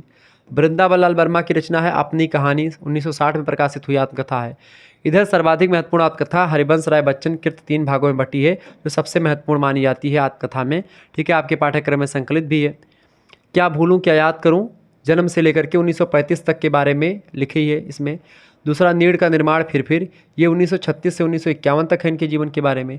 और प्रवास की डायरी, इसमें लंदन प्रवास से संबंधित जीवन प्रवाह इनका लिखा गया है। इसके अतिरिक्त डॉक्टर देवराज उपाध्याय की रचना है बचपन के दिन। राजनेता कैलाश नाथ काटजू की 2 रचनाएं हैं, कुछ अस्मरणीय मुकदमे और मैं भूल नहीं सकता, ये उनकी आत्मकथाएँ हैं। इसके अलावा इंद्र विद्या वाचस्पति की रचना है आत्मचरित। राजकमल चौधरी की रचना है आत्मकथा भैरवी तंत्र नाम से प्रकाशित हुई थी। ठीक है, तो इस तरीके से तमाम लेखक हैं जो कि स्वतंत्रता के बाद में आत्मकथा लेखन किया है। आत्मकथा लेखन एक प्रकार से बेसिकली अपनी कथा को अपने बारे में खुद ही लिखना होता है। ठीक है, जो भी चीज़ें होती हैं। आगे बढ़ते हैं, अगला क्वेश्चन आपकी स्क्रीन पर आ चुका, फटाफट से आप देखने का प्रयास करेंगे। 13 नंबर क्वेश्चन से भैया प्रश्न, जीवनी विधा से आप क्या समझते हैं। देखिए, किसी भी उल्लेखनीय महत्वपूर्ण महामानव के जीवन चरित्र को लेखक तटस्थ भाव से दृष्टा बन करके जिस विधा में व्यक्त करता है उसे जीवनी कहा जाता है। उसमें रचनाकार अपनी रुचि अरुचि को व्यक्त नहीं करता है। जीवनी में व्यक्ति विशेष के जीवन की जन्म से लेकर के मृत्यु तक की घटनाओं को अभिव्यक्ति मिलती है। किसी व्यक्ति के, किसी फेमस पर्सनालिटी की जीवन में क्या क्या घटनाएं हुई हैं, क्या क्या चीज़ें हुई हैं, उन सभी के बारे में उसको लिखना होता है। डॉक्टर हरदयाल कहते हैं कि जीवनी में किसी व्यक्ति विशेष के जीवन की स्थूल और बाह्य घटनाओं यानी अंदर की और बाहरी घटनाओं की सूक्ष्म अंतर्भूमियों दोनों का वर्णन विश्लेषण हो सकता है। साहित्यिक विधा के रूप में जीवनी लेखन का अपना एक विशिष्ट दृष्टिकोण होना चाहिए, जिससे कि चरित्र नायक के जीवन को बिखरी हुई घटनाओं को एक सूत्र में बांधा जा सके। ठीक है, ताकि उसके बारे में कोई जानना चाहे तो जीवनी पढ़ ले। ठीक है, यदि घटनाओं की अंतर्वर्तनीय एकता को खोज सकने वाली दृष्टि का जीवनी लेखक में अभाव है तो चाहे चरित्र नायक कितना भी रोचक और महान व्यक्तित्व संपन्न व्यक्ति क्यों ना हो, वह अस्थायी महत्व की कलात्मक रचना नहीं बन सकती है। इस प्रकार किसी व्यक्ति के द्वारा लिखित महान पुरुषों के क्रमबद्ध जीवन परिचय को ही जीवनी कहा जाता है, जो कि एक रोचक ढंग से बड़ी ज़बरदस्त तरीके से लिखी जाए, जिसको एक प्रकार से पढ़ने का मन करे। ठीक है, और उसको एक प्रकार से तटस्थ होकर के लिखना पड़ता है जीवनी को, अपने तरफ से आप कुछ घटा बढ़ा नहीं सकते। जैसे कि अमृत राय ने मुंशी प्रेमचंद की जीवनी लिखी, उनके पिताजी थे, तो क्या एक प्रकार से वो अपने पिताजी के बारे में केवल बढ़ा चढ़ा करके ही लिखेंगे? नहीं, जो उनके नकारात्मक पॉइंट भी रहे होंगे उनको भी लिखना पड़ेगा। ठीक है, कई सारी चीज़ों को यहाँ पर ध्यान देना पड़ता है। 14 नंबर क्वेश्चन आप देखेंगे, जीवनी के प्रकार लिखिए। देखिए, जीवनी का चरित्र जीवन के किसी भी क्षेत्र से संबंधित हो सकता है। जीवनी उस क्षेत्र के अनुसार ही जीवनी के भेद किए जा सकते हैं। देखिए, पहली बात तो बड़े बड़े संतों की जीवनी लिखी जाती है, तो संतों की जीवनी। दूसरी, राष्ट्र नेताओं की भी जीवनी लिखी जाती है, जो बड़े बड़े राष्ट्र नेता जैसे मोदी जी, अटल बिहारी वाजपेयी जी या इंदिरा गांधी जी, इन सभी की जीवनियाँ लिखी जा सकती हैं। ठीक है। ऐतिहासिक चरित्र मतलब पंडित जवाहरलाल नेहरू जी की ऐतिहासिक चरित्रों की जीवनी, जो ऐतिहासिक व्यक्ति हैं, चंद्रशेखर आज़ाद, सुभाष चंद्र बोस, इन सभी की जीवनी भी लिखी जा सकती है। वैज्ञानिकों की जीवनी, तमाम जो बड़े बड़े वैज्ञानिक हुए उनके बारे में। दार्शनिकों की जीवनी, फिलोसॉफर्स की। साहित्यकारों की जीवनी, वीर पुरुषों की जीवनी, बाल उपयोगी जीवनी, कलात्मक जीवनी, ये तमाम प्रकार की जीवनियाँ लिखी जा सकती। तो ये सब जीवनी के प्रकार हैं। आगे देखेंगे, अगला क्वेश्चन आपके स्क्रीन पर आ चुका, 15 नंबर प्रश्न है भैया, फटाफट से आप देखने का प्रयास करेंगे। द्विवेदी युग में किस प्रकार की जीवनी प्रकाशित हुई? देखिए, द्विवेदी युग समाज सुधार और राष्ट्रीय आंदोलन का युग माना जाता है, जो कि द्विवेदी युग हिंदी साहित्य में 1900 से लेकर के आप देखेंगे 1920 का समय काल है। इस दौरान एक प्रकार से भारत में पुनर्जागरण का काल चल रहा था, सुधार काल चल रहा था, तमाम प्रकार के रिफॉर्म्स हो रहे थे। ठीक है। इस युग में राष्ट्रवादी नेताओं, देशभक्तों, समाज सुधारकों, महापुरुषों की जीवनियाँ अधिक लिखी गई। क्यों? क्योंकि इस दौरान तमाम प्रकार के समाज सुधारक अपनी भूमिका निभा रहे थे, महापुरुष तमाम प्रकार के, राजनेता तमाम प्रकार के, और तमाम प्रकार के राष्ट्रवादी नेता, देशभक्त जो थे, वो एक प्रकार स्वतंत्रता को लेकर के आंदोलन कर रहे थे, लड़ाई लड़ रहे थे। प्रमुख जीवनी लेखकों में खास करके मनमथ नाथ गुप्ता जी हैं, उनकी जीवनी है गुरु नानक के ऊपर जीवनी लिखी। सुंदरलाल कृत हजरत मोहम्मद पर जीवनी लिखी गई। प्रेमचंद कृत दुर्गादास, बलदेव उपाध्याय कृत शंकराचार्य, तो ये सब जीवनियाँ लिखी गई। ठीक है। इस युग में प्रकाशित जीवनियों की भाषा पारिष्कृत है। पारिष्कृत मतलब कि शुद्ध भाषा का प्रयोग है, भाषा को एक प्रकार से भाषा नियमों में बंधी हुई है ठीक ठाक तरीके से। तथ्यों में प्रामाणिकता है, यानी कि जो तथ्य दिए गए हैं वो एक प्रकार से इजुल फिजुल के नहीं हैं या बढ़ा चढ़ा करके नहीं, वो तथ्य जो दिए गए हैं प्रमाणित तथ्य हैं। ठीक है। और साहित्यिकता उसमें विद्यमान है, यानी जो भी जीवनी लिखी गई उसमें साहित्य के जो अंश हैं या साहित्य के दृष्टिकोण से जीवनी की जो विशेषता होनी चाहिए वो सारी विशेषताओं पर खरी उतरती है। ठीक है, ऐसी जीवनियाँ लिखी गई। आगे देखते हैं, अगला क्वेश्चन आपके स्क्रीन पर आ चुका है, फटाफट से देखें। स्वतंत्र योगीन प्रमुख जीवनी लेखकों को स्पष्ट कीजिए। तो भारतीय इतिहास में यह काल बड़ा महत्व का काल रहा है, स्वतंत्रता योगीन काल जो है। इस काल में लेखकों ने राष्ट्रभक्ति युक्त जीवनियाँ लिखी। मनमथनाथ कृत चंद्रशेखर आज़ाद, छविनाथ पांडे कृत नेताजी सुभाष, रामवृक्ष बेनीपुरी द्वारा लिखी गई जयप्रकाश नारायण, जेपी नारायण जो आप सभी लोग नाम जानते होंगे। बलराज मधोक की रचना है श्यामा प्रसाद मुखर्जी पर लिखी जीवनी। देवराज मिश्रा जी ने राजर्षि टंडन जी पर लिखी। मुकुंदीलाल वर्मा जी ने करमवीर गांधी पर लिखी। तो तमाम प्रकार के इस युग की प्रमुख जीवनियाँ हैं। महत्वपूर्ण बात यह है कि इस युग में अंग्रेजी तथा अन्य भाषाओं में लिखित जीवनियों का हिंदी अनुवाद किया गया।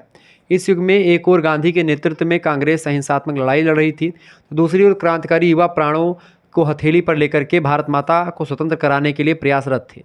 इस समय समाज को क्रांतिकारियों, देशभक्तों से आवश्यकता थी प्रेरणा की, अतः साहित्यकारों ने क्रांतिकारियों की जीवनी भी एक प्रकार से यहाँ पर लिखी और बलिदानियों की जीवनियाँ लिख करके समाज की हार्दिक आवश्यकता की पूर्ति करी। ठीक है, ये बात आप ध्यान रखेंगे। यहाँ पर 17 नंबर क्वेश्चन, थोड़ा सा यहाँ पर ये क्वेश्चन वैसे मैंने रख दिया है। स्वतंत्रोत्तर युग में जीवनी लेखकों का योगदान, वैसे योगदान एक प्रकार से क्या रहा, विष्णु प्रभाकर ने जीवनी लिखी, शांति जोशी ने लिखी, अमृत राय, डॉक्टर भगवती प्रसाद सिंह, लक्ष्मी नारायण लाल, ठीक है, और डॉक्टर रामविलास शर्मा, इन सभी लोगों ने स्वतंत्रता के बाद जीवनियाँ लिखी हैं। तो एक प्रकार से इन लोगों का बड़ा योगदान रहा, इसको आप लिख सकते हैं। बाकी आगे देखते हैं। अगला क्वेश्चन आपके स्क्रीन पर आ चुका, फटाफट से आप देखने का प्रयास करेंगे। बहुत ही ज़बरदस्त क्वेश्चन से, वीडियो को लाइक कर दीजिएगा। चैनल पर अगर नए आए हैं तो सब्सक्राइब जरूर कर दीजिएगा, क्योंकि इसी प्रकार से इन्फॉर्मेटिव वीडियो में लगातार आपको देता रहता हूँ। ठीक है, चले, प्रश्न बड़ा ही ज़बरदस्त आ चुका है। उपन्यास के तत्वों का परिचय दीजिए। उपन्यास और कहानी कला के दोनों तत्व एक प्रकार से सेम ही होते, मैंने आपको समझाया भी था।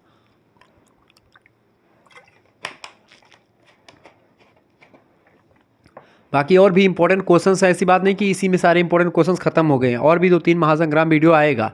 ठीक है, और जो पुराने मॉडल पेपर हैं उनको आप ज़रूर देख लें, प्लेलिस्ट में वीडियोस पड़ी हैं। चलें, उपन्यास प्रश्न है आपका, उपन्यास के तत्वों का परिचय दीजिए। उपन्यास, ठीक है, उपन्यास जो होता है वो एक प्रकार से उसमें कई तत्व होते हैं, जैसे कि 6 तत्व बेसिकली होते हैं। उपन्यास कला के तत्व या कहानी कला के तत्व 6 ही होते हैं, ठीक है। चाहे किसी उपन्यास का मूल्यांकन करने के लिए प्रश्न आएगा, चाहे किसी कहानी का मूल्यांकन करने के लिए, तो उसमें 6 तत्वों को विशेष ध्यान रखना होगा, ठीक है। पहला आपका होता है कथानक, दूसरा पात्र और चरित्र चित्रण, तीसरा संवाद या कथोपकथन, चौथा भाषा शैली, पाँचवा आपका देश काल या वातावरण, और छठा आपका होता है उद्देश्य, ठीक है, कि क्यों लिखा गया। समझते हैं कथानक क्या होता है। इसे कथावस्तु यानी कि स्टोरी कहा जाता है। यह ऐतिहासिक हो सकता है, पौराणिक हो सकता है, काल्पनिक भी हो सकता है, अथवा मिश्रित हो सकता है। इन सभी को मिला करके भी कहानी बनाई जा सकती है, कथानक हो सकता है, ठीक है। दूसरा पात्र और चरित्र चित्रण। उपन्यास का नायक अथवा प्रमुख पात्र तो एक ही होता है, पर उसके चरित्र को पूर्णता प्रदान करने के लिए अनेक पात्रों को स्थान देना पड़ता है, ठीक है, ये बात आप ध्यान रखेंगे। तीसरा संवाद अथवा कथोपकथन। संवाद नाटक के अनिवार्य तत्व होते हैं, पर उपन्यास और कहानी में भी इनका कहीं कहीं प्रयोग करके काल्पनिक पात्रों को सजीव होने का आभास उत्पन्न किया था। जैसे कि बेसिकली आप इसको ऐसे समझे ना कि आप एक मूवी देख रहे हैं, मूवी में एक स्टोरी होती है, तो स्टोरी होती है आपका कथानक, ठीक है। आप पात्र चित्रण मतलब कि क्या, मतलब कि कुछ प्रमुख पात्र होते हैं मूवी में, जैसे पात्र मतलब कि जैसे हीरो हीरोइन होते हैं, विलन होते हैं, जैसे मिथुन ने काम किया, अमरीश पुरी साहब, मिथुन चक्रवर्ती, ठीक है, इन सभी लोगों ने उसमें भूमिका निभाई, ठीक है, माधुरी दीक्षित जी ने, तो इन सभी लोगों ने काम किया उसमें, तो ये सब पात्र चरित्र चित्रण हो गए, ठीक है। तीसरी बात संवाद और शैली यानी संवाद या कथोपकथन। अब आप देखते हैं कि जो संवाद यानी डायलॉग जो होते, डायलॉग आप देखते हैं तमाम, सनी देओल की मूवी में आप देखेंगे खूब डायलॉग होता दबा करके, कातिया वाले मूवी में आप देखेंगे, जो घायल घातक मूवी जो है क्या है, उसमें आप देखेंगे कि डैनी गुंडा होता है, उसमें डैनी के 7 भाई होते हैं, ये कहता सनी देओल 7 को एक साथ मारूंगा, ऐसे बोलता नहीं है, तो वो एक प्रकार से डायलॉग होता है। ऐसे ही उपन्यासों में और कहानियों में डायलॉग होते हैं, ठीक है, जैसे मूवीज़ में होते हैं। इसके अलावा भाषा शैली यानी कि आप देखते कुछ हिंदी मूवी, अंग्रेजी मूवी, ऐसे मूवी होती ना, तो ऐसे ही भाषा होती है। शैली क्या, शैली को अगर बताएं तो उसमें शैली होती, कुछ बहुत लंबी शैली होती है। शैली में जैसे कि मान लेते कुछ थ्रिलर मूवी है, कुछ एक प्रकार से बहुत विवरणात्मक मूवी है, ठीक है, कुछ ऐसे, तो ये सब शैलियाँ होती हैं। और भाषा आपकी किस भाषा में है, तो भाषा प्रत्येक साहित्यिक रचना का अनिवार्य अंग होता है। भाषा ही रचनाकार के निराकार विचारों को साकार रूप प्रदान करता है। निराकार मतलब कि जो उसके दिमाग में विचार चल रहे हैं, वो विचार ना तो दिखते हैं ना ही उसको आप छू सकते हैं, लेकिन जब आप उसको भाषा के रूप में लिख देते हैं, गढ़ देते हैं, तो उसको आप लिख और देख सकते हैं, नहीं वो साकार रूप में आती है भाषा के माध्यम से ही। उपन्यास की भाषा पात्रों और परिवेश के अनुरूप होनी चाहिए, यानी कि जिस तरीके का पात्र हो, गाँव का पात्र है तो गाँवी भाषा में बोलेगा, और एक प्रकार से अगर वह जो है शहर का पात्र है तो शहरी भाषा में बोलेंगे। जैसे कि आप देखते हैं जब पहले गोविंदा की तमाम मूवी आपने देखी होगी, तो गोविंदा जब शहरों में जाता है तो अपना बोरिया बिस्तर बांध करके, तो वहाँ पर एक प्रकार से गंवई भाषा बोलता है। तो क्यों बुलवाया था उससे गंवई भाषा, चूँकि वो गाँव का है, तो यानी भाषा पात्रों के अनुकूल होनी चाहिए, पात्र जहाँ का है उसके अकॉर्डिंग उसकी भाषा होनी चाहिए, ठीक है, ये बात ध्यान रखेंगे। या भोजपुरी मूवी में आप कभी कभी देखते हैं कि हीरोइन जो है कहीं शहर में रहती है, तो जब वहाँ से गांव में आती है तो शुद्ध हिंदी बोलती है, लेकिन जो यहाँ के बिहार का जैसे कि पवन सिंह, खेसारी लाल यादव होते हैं, तो ये अपनी भाषा में ही का करीला हो, रउआ के बुझात नहीं खे का, ऐसे बोलेंगे, ठीक है। और वो बोलेगी ए स्टूपिड कहीं के, क्या बोल रहे हो, मेरे को कुछ समझ में नहीं आ रहा, इस तरह की बोलेगी। तो यानी कि जो पात्र होते हैं उनके अनुरूप भाषा का प्रयोग एक प्रकार से जब होता है तो वो रचना जो होती है सजग हो जाती है, रचना अच्छी जानी जाती है। इसी वजह से भाषा और शैली बड़ी इंपॉर्टेंट होती है। पांचवा होता है देश काल अथवा वातावरण। प्रत्येक रचना का संबंध किसी न किसी देश, विदेश एवं काल विशेष से होता है। इससे स्पष्ट किए बिना उपन्यास मानव जीवन का वास्तविक चित्रण नहीं प्रतीत हो पाता, मतलब कि नहीं कर पाता। कहने का मतलब ये कि कहानी कहाँ की है, कहानी किस घटना पर हुई थी, मतलब घटना कहाँ पर हुई थी, ठीक है, तो वो चीज़। इसके अलावा उद्देश्य, कोई भी कार्य उद्देश्य के बिना नहीं किया जाता। उपन्यास तो मानव जीवन को यथार्थ चित्रण देता है, इस वजह से इसका कोई ना कोई मतलब कि क्या होता है आपका उद्देश्य कोई ना कोई, यानी उपन्यास लेखक का उपन्यास लिखते समय या उपन्यास लिखने का कुछ ना कुछ उद्देश्य होता है। उपन्यास क्यों लिखा गया, जब आप ये खोजेंगे तो उसका उद्देश्य पता चल जाएगा। ऐसे ही कहानियाँ, तो कहानी के जो 6 तत्व होते हैं वही उपन्यास के भी 6 तत्व होते हैं, ये बात आप ध्यान रखेंगे, ठीक है। तो कहानी के तत्व भी पूछे तो भी यही उत्तर आपको लिखना है, और उपन्यास का तत्व पूछा तो भी यही उत्तर। ये प्रश्न कई बार परीक्षा में आया हुआ था। आगे देखेंगे, अगला क्वेश्चन आ चुका है, उपन्यास में कथानक के महत्व पर प्रकाश डालिए, अथवा उपन्यास के कथानक का परिचय दीजिए। कथानक क्या होता है, डॉक्टर हजारी प्रसाद द्विवेदी उपन्यास में कथानक अथवा कथावस्तु की आवश्यकता इन शब्दों में स्वीकार करते हैं। कहते हैं हजारी प्रसाद द्विवेदी कि कोई उपन्यास सफल है या नहीं है, इस बात की प्रथम कसौटी यह है कि कहने वाले ने कहानी ठीक ठाक सुनाई है या नहीं, यानी जो कहानी है उपन्यास में वो सही है कि नहीं सही है।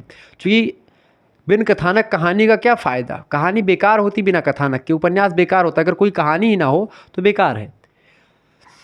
अनावश्यक बातों को तूल तो नहीं दिया गया इसमें, यानी अनावश्यक बातें जगह जगह पर बिना मतलब के उपन्यास को लंबा तो नहीं खींचा गया है। जहाँ कहानी मर्मस्पर्शी हो सकती थी वहाँ उसने उचित रीति से संभाला है कि नहीं संभाला है या नहीं संभाला है। छोटी छोटी बातों में उलझ तो नहीं रह गया है जो लेखक है। प्रसंग बस आई हुई घटनाओं का इतना अधिक वर्णन तो नहीं करने लगा कि जिससे पाठक का जी ऊब जाए किसी घटना को पढ़ते पढ़ते। और 100 बात की एक बात यह है कि वह शुरू से अंत तक सुनने वाले की उत्सुकता जागृत रखने में नाकामयाब तो नहीं रहा। यानी उपन्यास वैसा अच्छा होता है जब एक प्रकार से कहानी में आप बंधते चले जाएं, यानी कि जब कहानी को एक पन्ना पढ़े तो दूसरा पन्ना पढ़ने के लिए आपका एक प्रकार से मन अपने आप कहने लगे, दूसरा पढ़े तो तीसरा पढ़ने का मन होने लगे, तीसरा पढ़े तो चौथा पढ़े तो पाँचवा, इस तरीके से आपका मन होने लगे तो आप जान लीजिए उपन्यास ठीक ठाक है। कथा वस्तु पर ही उपन्यास का ढांचा खड़ा किया जाता है। कथानक के गुण निम्नलिखित माने जाते हैं। कथानक में सबसे पहली बात मौलिकता होनी चाहिए, किसी का कॉपीराइट नहीं होना चाहिए। रोचकता होनी चाहिए, उसमें क्षण मात्र में एक प्रकार से चीज़ें बदलनी चाहिए, उसमें लगना चाहिए कि हाँ आगे क्या होने वाला है। वस्तु विन्यास यानी कि घटनाओं के निर्माण का कौशल होना चाहिए, घटनाओं को कैसे बुनना है, घटनाओं को कैसे आगे बढ़ाना है, घटनाओं को कब रोकना है, कब गति देनी है, ये एक लेखक को पता होना चाहिए। इसके अलावा संबंध का निर्वाह, यानी एक घटना का दूसरी घटना से क्या संबंध है उसको बहुत ही बारीकी के साथ आपको देना चाहिए। क्योंकि कहानियों में एक घटनाएं होती हैं लेकिन उपन्यास में कई घटनाएं होती हैं, घटनाओं का पुंज होता है। इसी वजह से एक घटना का दूसरे घटना से क्या तालमेल है उसको एक प्रकार समझाना बड़ा ज़बरदस्त होता है। पाँचवीं बात सत्य घटनाएं होती हैं कभी कभी, और स्वाभाविक चीज़ें भी, इसमें स्वाभाविकता होनी चाहिए। ठीक है, सत्यता और स्वाभाविकता, तो इस तरीके से उपन्यास ये होता है उपन्यास में वो। आगे देखते हैं, अगला क्वेश्चन आपकी स्क्रीन पर आ चुका, फटाफट से आप देखने का प्रयास करेंगे।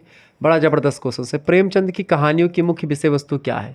देखिए, विषय की दृष्टि से प्रेमचंद की कहानियाँ तत्कालीन सामाजिक राजनीतिक जीवन से संबंधित नहीं हैं। प्रेमचंद जिस युग में जीते हैं उस युग की कहानियाँ लिखते हैं। प्रेमचंद यथार्थवादी शैली पर आधारित कहानियाँ लिखते हैं, वो डरते नहीं किसी बात से, वो जो है उसको उसी भांति लिखने का काम करते हैं। प्रेमचंद उपन्यास सम्राट भी कहे जाते हैं। अधिकतर कहानियों में ग्राम्य जीवन के सुंदर चित्र देखने को मिलते हैं। एक स्थान पर उन्होंने स्वयं लिखा कि जिस देश में के 80% मनुष्य गाँव में बसते हों उनके साहित्य में ग्राम्य जीवन ही प्रधान रूप से चित्रित होना स्वाभाविक है। अब आप शहरों की कहानी क्यों लिखेंगे जब गाँव ही ज़्यादा लोग रहते हैं? उन्हीं का सुख राष्ट्र का सुख है, गाँव के लोगों का, उनका दुख राष्ट्र का दुख है और उनकी समस्याएं राष्ट्र की समस्याएं हैं। ये मुंशी प्रेमचंद कहते हैं। बड़े निर्भीक जो है लेखक रहे मुंशी प्रेमचंद। मैं तो इनके घर पर गया हूँ, बनारसी में लमही नाम का स्थान, वहीं पर इनका मूल निवास हुआ करता था। बड़ा ज़बरदस्त घर बना हुआ था, 2 मंजिले का घर है, सफ़ेद रंग का है, पुरानी शैली में इस तरीके से बना हुआ है। ठीक है, प्रश्न है अज्ञे जी कौन कौन सी कहानी आपके पाठ्यक्रम में अज्ञे जी की संकलित है? तो अज्ञे जी की प्रमुख कहानी रोज आपके पाठ्यक्रम में संकलित है, जिसको गैंग्रीन के नाम से जाना जाता है। ठीक है, प्रेमचंद जी की बात की तो प्रेमचंद जी ने लगभग 300 से अधिक कहानियाँ लिखी। ठीक है, प्रेमचंद जी उर्दू में भी लिखते हैं और हिंदी के भी लेखक बड़े ज़बरदस्त हैं। उर्दू और हिंदी के एक प्रकार से बड़े ज़बरदस्त लेखक हैं। अगला क्वेश्चन है अज्ञे ने किन समाचार पत्रों या पत्रिकाओं का संपादन किया? तो अज्ञे ने सैनिक नाम की पत्रिका का, विशाल भारत पत्रिका, बिजली, प्रतीक, दिनकर तथा नया प्रतीत और जैसी तमाम पत्र पत्रिकाओं का संपादन अज्ञे जी ने किया। अज्ञे जी का पूरा नाम है सच्चिदानंद हीरानंद बादशाह अज्ञे। अज्ञे के यात्रा संस्मरणों का नाम उल्लेख कीजिए। तो अज्ञे के यात्रा संस्मरणों के नाम, यानी यात्रा के दौरान जो संस्मरण लिखे या यात्रा के दौरान जो उनकी घटनाएं याद आई उनको, उसमें अरे यायावर रहेगा याद और एक बूंद सहसा उछली, एक बूंद सहसा उछली, ये 2 यात्रा संस्मरण ग्रंथ इनके रहे हैं अज्ञे जी के। परीक्षा में प्रश्न पूछा जा सकता है, याद कर लीजिएगा। अगला क्वेश्चन है, ये प्रश्न बड़ा ज़बरदस्त है, परीक्षा में आया हुआ प्रश्न है। रोज कहानी के उद्देश्य पर प्रकाश डालिए। ठीक है, रोज कहानी के उद्देश्य पर, रोज कहानी जो है गैंग्रीन इसका नाम भी है। रोज कहानी बेसिकली इसका प्रमुख उद्देश्य मध्यम वर्गीय परिवार की चर गृहस्थी में तल्लीन नारी की एक रास्ता, उदासीनता, घुटन टूटन की कहानी है। एक यथार्थ एहसास को पकड़ना है और उसी के उपयुक्त वातावरण की सृष्टि पाठकों को उसमें डुबा देती है। आप देखते हैं माहेश्वर और मालती नाम की 2 इसमें पात्र हैं, लेखक स्वयं भी आ जाता है। मनोवैज्ञानिक धरातल पर कहानी चलती है। एक स्त्री है, वो घर में रहती है। जो माहेश्वर हैं वो डॉक्टर हैं, वो सुबह सुबह चले जाते हैं और पूरा का पूरा दिन एक स्त्री घर में रहती है बिना एक प्रकार से टीवी सीरियल देखे। आजकल की स्त्रियों की तरह नहीं कि भाई घर में है तो टीवी सीरियल लगा लिया, मोबाइल फ़ोन है, व्हाट्सएप फेसबुक चला लिया, इंस्टाग्राम पे 15 सेकंड वाली रील सरका सरका करके मौज ले लिया, ऐसा नहीं था। ठीक है, तो रोज़ कहानी मैं आपको बताऊंगा, इसका रोज़ कहानी की पूरी व्याख्या मैं करूंगा एक दिन, या पुरानी वीडियोस मैंने एक ग्रुप में आपके सेंड कर दी होगी, आपने देखा होगा, जिन्होंने कोर्स लिया होगा उनको मैंने सेंड कर दी वीडियोस, वो आप देख लीजिएगा। ठीक है, तो कोर्स लेना तो 91 61 93 60 62 पर आप SMS करके कोर्स ज्वाइन कर सकते हैं। ठीक है, मात्र 100 रुपये में कोर्स आपको प्रोवाइड किया जा रहा है, सारे सब्जेक्ट का कोर्स है। ठीक है, तो आप उसमें आपको मैंने लिंक सेंड करी थी, उसमें आपको मिल जाएगा, रोज़ कहानी के बारे में मैंने चर्चा करी है। ठीक है, आगे देखते हैं। अगला प्रश्न, रोज कहानी प्रथमतः किस नाम से प्रकाशित हुई थी? यानी पहली बार रोज कहानी का दूसरा नाम जो था वो क्या था? उसका नाम था गैंग्रीन। गैंग्रीन कहानी या रोज कहानी एक ही कहानी है। ठीक है, पहले गैंग्रीन नाम से प्रकाशित हुई, बाद में इसका नाम रोज रख दिया गया। रोज कहानी, रोज के नीचे जहाँ पे बुंदी है ध्यान रखेंगे, फारसी का है ये। ठीक है, नुक्ता जिसको बोलते हैं। रोज कहानी के प्रमुख पात्रों के नाम बताइए। तो कथावक्ता एक है, जो कि कथावक्ता जो कथा कहने वाला है, यानी कि अज्ञे जी, और मालती हैं जो कि स्त्री है, और माहेश्वर है जो इसके पति हैं, और इनका छोटा सा बच्चा टिटी जो एक प्रकार से गिर भी जाता है बीच बीच में और रोता चिल्लाता रहता है। फणीश्वरनाथ रेणु किस प्रकार के कहानीकार के रूप में प्रसिद्ध हैं बताएं? तो फणीश्वरनाथ रेणु आंचलिक कहानीकार के रूप में प्रसिद्ध हैं। ठीक है, ये बात आप ध्यान रखेंगे। आंचलिक कहानीकार मतलब होता है कि गांव परिदृश्य को लेकर के इन्होंने कहानियाँ लिखी हैं, असीम प्रसिद्धि इनको मिली है, वो एक सजग कलाकार और कथाकार रहे हैं। फणीश्वरनाथ रेणु की रचना आप देखते हैं पंचलाइट, आपके पाठ्यक्रम में फणीश्वरनाथ रेणु की रचना संकलित है। ठीक है, बड़ी फेमस रचना आपके पाठ्यक्रम में संकलित है इनकी। फणीश्वरनाथ रेणु की कौन सी रचना है, मैं आपको दिखाने का प्रयास करता हूँ। फणीश्वरनाथ रेणु की रचना है तीसरी कसम उर्फ मारे के गुलफाम। मैंने इसको बताया भी था, हीरामन और हीराबाई की पूरी स्टोरी, लव स्टोरी बताई थी। 3 कस्में खाता है हीरामन। ठीक है, कौन कौन सी कस्में खाता है हीरामन? मतलब कि हीरामन जो है कस्में खाता है कि पहली कसम खाता है कि अब मैं कभी भी नेपाल से तस्करी का माल जो है नहीं लादूंगा अपने बैलगाड़ी पर। दूसरा कसम कब खाता है? जब वो गाड़ी पर बांस लाद लेता है लंबे लंबे और एक बग्गी पर लग जाता, तो बग्गी जो है लगे घोड़े गाड़ी पर, वो एक प्रकार से उसकी छतरी फट जाती, छतरी जो ऊपर वाली होती है, घोड़ी गाड़ी वाला उठता करके इसको बहुत चमाट देता है। तब से कहता है कि भाई अब जो है हम ये बांस वाला काम नहीं ला देंगे, बांस नहीं ला देंगे लंबे बांस। ठीक है, दूसरी कसम। तीसरी कसम कब खाता है? जब हीराबाई को बैठा करके नौटंकी ले जाता है फरबिसगंज जो था, तो वहाँ पर एक प्रकार से फिर दोबारा जब हीराबाई जो है उसको छोड़ करके बाद में जाती है, तो एक प्रकार से वह बिरह अग्नि में झुलसता हुआ एक प्रकार से उसके दिमाग, मतलब कह नहीं पाता कि मैं तुमसे प्रेम करता हूँ, चूँकि उसको पता है कि मैं काला चिट्ठा हूँ, 40 साल का हो गया हूँ और मैं कहूँगा तो उसको कैसा लगेगा। ठीक है, लेकिन उसको लग जाता है कि अब कभी इतनी सुंदर लड़की को अपनी बग्गी में या अपनी बैलगाड़ी में नहीं बैठाऊँगा। तीसरी कसम।